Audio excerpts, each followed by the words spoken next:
You are 19 years old, and winter owns this city.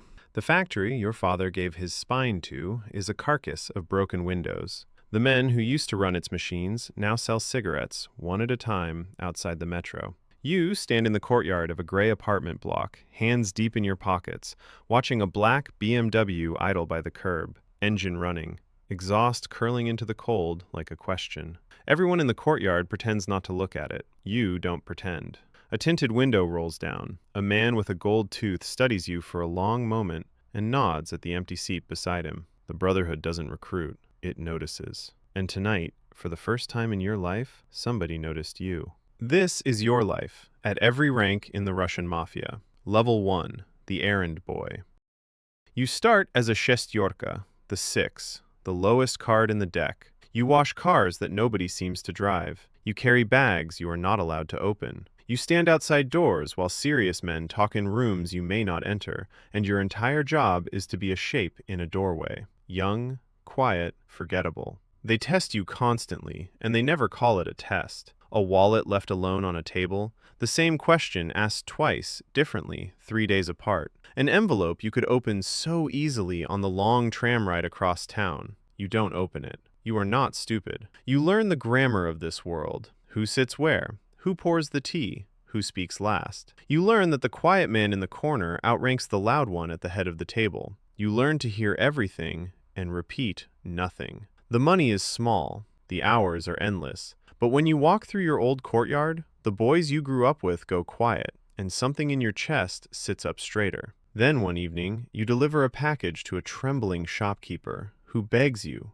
actually begs, to ask for one more week. You say nothing, because saying nothing is the job. 2 days later, his kiosk burns down with everything he owns inside it. You didn't light the match. You only carried the message. And that night, you understand the price of this rung. Your hands are still clean, but only because the dirt travels in them, wrapped in brown paper. Level 2, the Torpedo. 18 months of silence buys you a new word, boyevik, a soldier. The older men call you a torpedo, a thing that is aimed and launched and does not come back until it hits. Now you are inside the room. You stand behind shoulders at meetings that are almost business and almost war. You ride in the second car. You wait in stairwells that smell of wet cement, listening to your own heartbeat, learning that fear and patience are the same muscle. The first time is a debtor who laughed at the wrong man. You and 2 others visit his garage.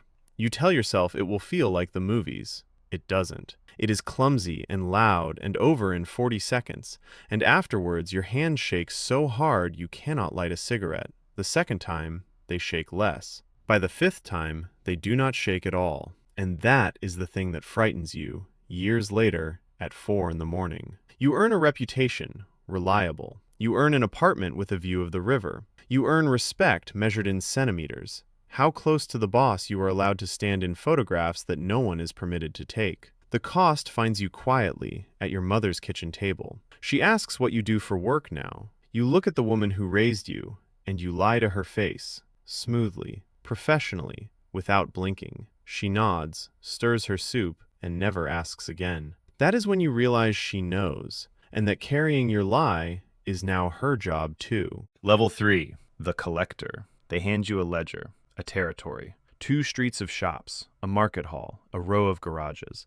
and every name inside owes something to someone. You knock on doors now, and you discover a talent you wish you didn't have. You never need to shout. You develop a technique instead, the slow walk around a shop, touching nothing, the long silence, the polite nod at the photograph of a daughter taped to the register. The quieter you speak, the faster they pay. Most of them pay. You drink tea with some of them. You learn their birthdays, their troubles, the names of their dogs. It almost feels like a job. On good weeks, you can almost forget what the number in your ledger turns into when it is not paid. Then comes the builder. A man your father's age, plaster dust in his hair, hands ruined by 40 years of honest work. His shop is failing and his debt is not. He empties the register and it is not enough. And then he takes off his watch, his own father's watch, and puts it in your palm with shaking fingers. You do not want the watch. You want to give it back so badly your arm aches. But if the builder doesn't pay, next week, nobody pays.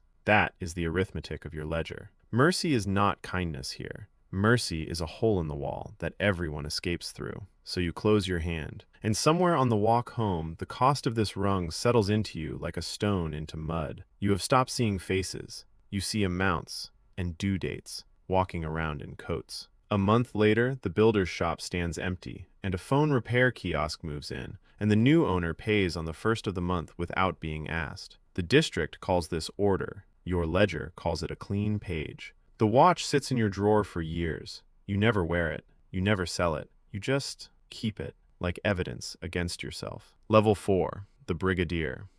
Now you have a crew. 6 young men with cheap jackets and expensive hunger, standing in a cold garage, waiting for you to speak. You know each of them instantly, because each of them is you 5 years ago. Your life becomes logistics. Who goes where? Who watches which door? Who is ready, and who only thinks he is ready? You plan the visits you used to make. You assign the stairwells you used to stand in. Your hands grow cleaner, exactly as fast as your orders grow darker. You are good at this. That is the horror of it. You are genuinely, naturally good at this. You teach them what the gold-toothed man never taught you. Walk slow, speak soft, never promise, only inform. You buy them boots in winter. You remember their mother's names. They would follow you through a wall, and some nights that loyalty warms you more than you will ever admit. Then one night, a simple job goes wrong. A door that should have been empty isn't. The kid, 19, gold grin, always first into everything, does not come back. You drive to his mother's building. You park where the black BMW once idled in your own courtyard. The light is on the 4th floor. You can see her shadow crossing the kitchen. You sit there for 1 hour, then 2. You never get out of the car. That is the price of this rung. The first grave that exists because of a sentence you spoke. Your crew still calls you Brigadier. The mirror starts calling you something else. Level 5, the Watcher. Smotriashchi, the one who watches. An entire district breathes under your eye now. The market hall, the warehouses along the river, the bus depot, 40 shops, 3 restaurants, and every argument inside all of it. You have become a judge in a country with no law. 2 businessmen bring you their dispute, and you split it like a loaf of bread, and they thank you. Thank you for taking a slice of each half. Restaurants seat you without asking. A police captain drinks tea with you on the first Tuesday of every month, and you both call it friendship, and you both know its exact price to the ruble. He complains about his son's grades. You complain about the roof of the market hall. 2 managers discussing their districts. You are 30 years old. You are the most respected man on 40 streets. And there is a woman. She thinks you manage warehouses. It is almost true. She laughs at your jokes, burns the onions, falls asleep on your shoulder during films. And every single thing she loves about your life is a set you have built around her. One evening, she asks about your day. A simple question, a wife's question. And you feel your face do the thing it does for the shopkeepers. The warm smile, the smooth half-truth, and she sees it. For 1 second, she sees the mechanism. She never asks again. 3 months later, you come home to folded sheets and a key on the table and a note with only 1 sentence. I lived with the district watcher. I just wanted to live with you. The cost of this rung is written in her handwriting. At the top of your district, there is no one left who knows you. Level 6, the Keeper. They give you the obshuk, the common fund, the black treasury of the brotherhood, lawyers' fees, bribes wrapped in newspaper, pensions for the families of men in prison, seed money for things you are careful not to name even in your own head. They give it to you for one reason. In 12 years, you never once took more than your share. Now you sit alone at night, counting other men's blood after it has been turned into paper. Every ruble must reconcile. Every kopeck has a destination, because here, an error is not a mistake. An error is a verdict. Men have been buried over sums smaller than your grocery bill, and you know it, because twice you counted the sum in question. Something strange happens to the way people treat you. Everyone smiles at you now. Everyone. Warmly, instantly from the doorway. Brigadiers, authorities, old men with cold eyes. And that is how you finally understand this world. No one here ever trusted anyone. Not once.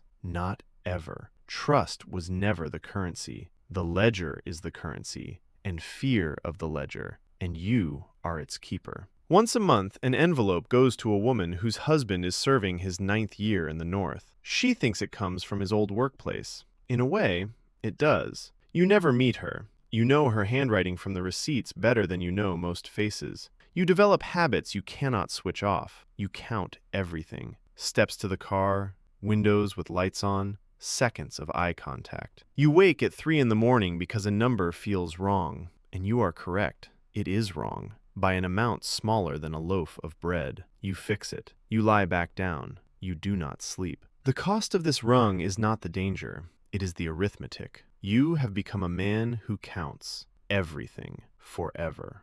Level 7. The Authority. Autoritet. Your name now opens doors in buildings you have never visited. On paper, you own nothing. In reality, you own a chain of car washes, 2 restaurants, a share of the port's night shift, and a construction company that wins every tender it enters. All of it lives behind other men's names. Cousins, drivers, a retired boxer who signs whatever is placed in front of him. You have won. By every rule of the courtyard you grew up in, you have won completely. And the prize is a searchlight. Your mother is followed to the market on Tuesdays. Protection, your men call it. She calls it what it is. 2 strange boys who trail an old woman between the bread and the milk. Your childhood friend, a school teacher, is stopped and questioned for 3 hours because he had breakfast with you on his birthday. The newspapers print your nickname with the word alleged stitched in front of it, like a bulletproof vest for their lawyers. Then, in October,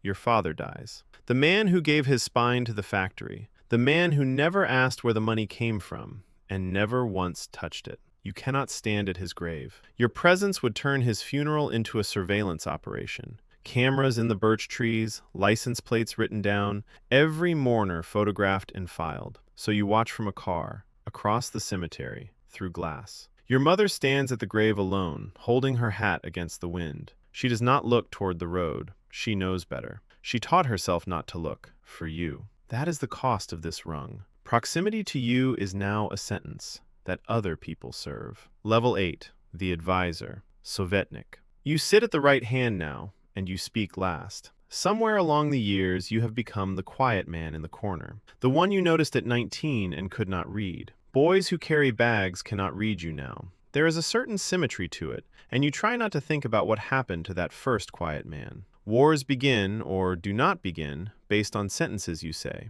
More often, based on sentences you withhold. You have learned that at this height, language is ammunition, and you spend it like a man who counts everything, because you are still that man. You will always be that man. Then comes the evening with the Brigadier who talks too much. A good boy once. Your kind of boy. Hungry, loyal, quick. But success has loosened his mouth. Names in restaurants. Boasts near waiters. A phone he loves too much. The question is placed gently on the table, the way all fatal questions are placed here, wrapped in concern for his health, and everyone looks at you. You could say, watch him, warn him, move him east for a year. Those words exist. You know their weight, and you know they would be enough, and you know they would cost you a measure of standing with the old men. You say nothing. You lower your eyes to your tea, and you let the silence stand. A nod is not a word. A silence is not an order. 3 days later, there is a closed casket, and a mother in a black scarf, and 2 old men thank you, warmly, for your wisdom. That is the price of this rung.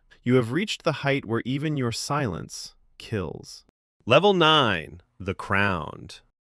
The old men come for you in winter, the way winter came for the city, the year you were 19. The ceremony is small, a closed room above a restaurant, vodka, witnesses with 4 decades of prison between them, and a needle. Stars on your shoulders, stars on your knees. Vor v zakone, a thief in law. The stars on the knees mean one thing. You kneel before no one now. Not the state, not the church, not death. The old code arrives with the crown, and the old code is simple. No wife, no children, no property in your own name. Nothing that can be held, taken, or threatened. You laughed at that code once, quietly, as a young man. A superstition from the camps, a monk's rule for bandits. You are not laughing now, because sitting alone on the night of your coronation, you finally read the code for what it is. It is not a rule book. It is an inventory of everything you postponed. The wedding you never scheduled. The children you referred to for 20 years as later.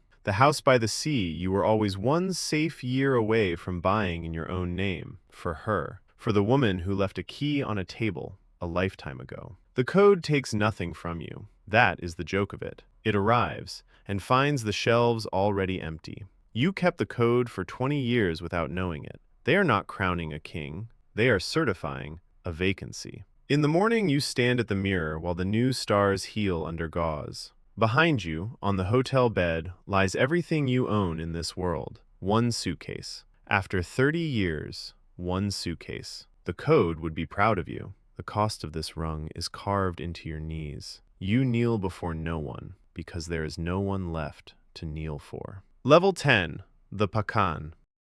You are the eldest now. You live behind a high wall, an hour from the city, a house the state cannot photograph, in a garden the neighbors call the quiet general's place. Decisions arrive already made, folded like napkins. They need only your breath on them to become true. You are everywhere, and you are nowhere. Your name is a verb in interrogation rooms. Young men swear oaths on your word, men who have never seen your face and never will. The brotherhood you climbed is now simply the shape of your shadow. You walk the garden. You feed the dog. The men at the gate change every 8 hours, and none of them look you in the eye. Twice a year, the old men visit. You drink tea in the garden and speak about health and weather and nothing, because at your height, everything important has already happened by the time it is spoken aloud. They leave before dark. They always leave before dark. Some nights you stand at the window with the lights off, and you try to remember precise things. The sound of the tram, the smell of your mother's soup on a Sunday, the exact weight of a builder's watch in your palm, the courtyard, the cold, the hunger that started everything. You have everything the 19-year-old dreamed of, and none of it is in your name, and none of it is in your hands, and no one alive remembers you before the crown. You are not a man anymore. You are a chair that other men are afraid to sit in. And one gray morning, far below in the city, a black car idles in a courtyard of a gray apartment block, exhaust curling into the cold like a question. Everyone pretends not to look at it. One boy, hands deep in his pockets, winter in his stomach, doesn't pretend. A tinted window rolls down, and somebody notices him. The cycle continues.